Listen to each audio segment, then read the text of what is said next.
I went from a 15 handicap player to a 5 handicap player in one summer simply by understanding that golf is not golf swing. Playing golf and playing golf swing are two very separate things, and through learning that, my game changed forever, and yours can as well. Hey everyone, Max here, and this journey that I went on about 20 years ago by now was a game changer for my way of looking at the game of golf, but eventually also changed the way I taught the game when I went from a player to a coach. Because I was in a situation 20 years ago where I think a lot of you are going to recognize yourselves. I felt that I should be better.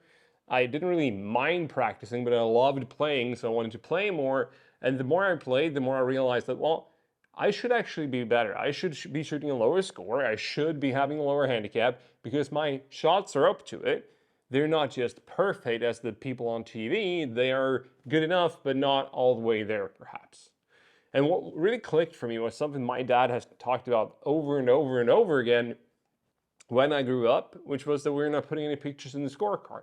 And if you're watching this right now, you've probably heard that expression so many times before, but I'm here to remind you that that's true. Because at the time, I was playing a big hook. Like, I was really good at putting. My short game was all right, but my long game, I spent so much time trying to figure out my long game, like hits with the driver, shots with the driver, on the fairway, hitting more greens. I wasn't really figuring out because my standard stock shot was a hook or a draw, but I wanted to hit the ball straight. So I spent all my time practicing trying to hit the ball straight, but when I went out to the golf course, that hook or draw came back into play. And when it was bad, I mean, it was out there on the right hand side, and then it came back. And what I really did to get from that kind of 15 down to 5 and play there reliably in just a couple of months was that I actually realized that, well, we're not putting any pictures in the scorecard, that's for sure. And if I know that I'm hooking the ball like 9 out of 10 times, why don't I utilize that to hit more fairways and hit more greens? So what I started doing was just setting up. I was setting up way off to the right, hitting the ball straight into the woods, waiting for it to curve, it curved back, hitting the fairway, staying in play, and then I did that for the second shot, the third shot, whatever it took to get my ball on the green. So instead of actually figuring out my swing, I realized that, well, I am what I want to be. I am very reliable. I am very consistent. Maybe not in the way I want to be, but I am consistent nonetheless.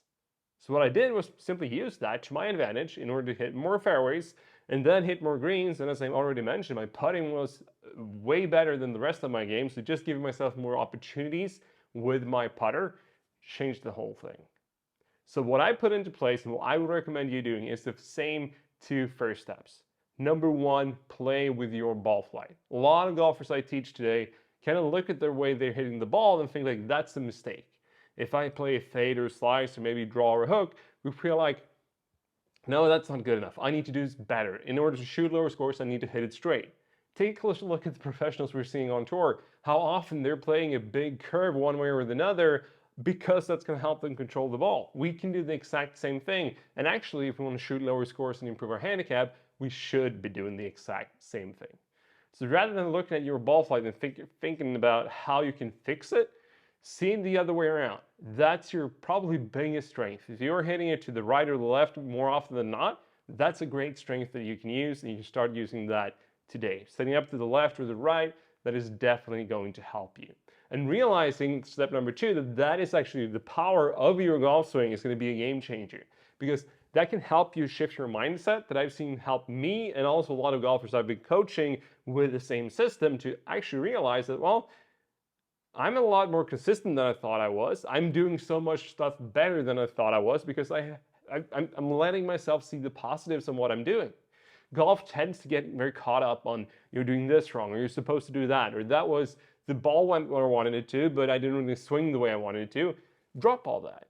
We care about taking the ball from point A to point B, and if we're able to do that, we're going to be able to shoot lower scores. And why shouldn't we be doing the same thing as the pros do? Let's not make golf more complicated. Use the same steps I did. Start using your ball flight and start seeing your ball flight as actually your ball flight and not a fault or something that's going to ruin your game, much rather something that's going to build the success of your game and watch your game improve.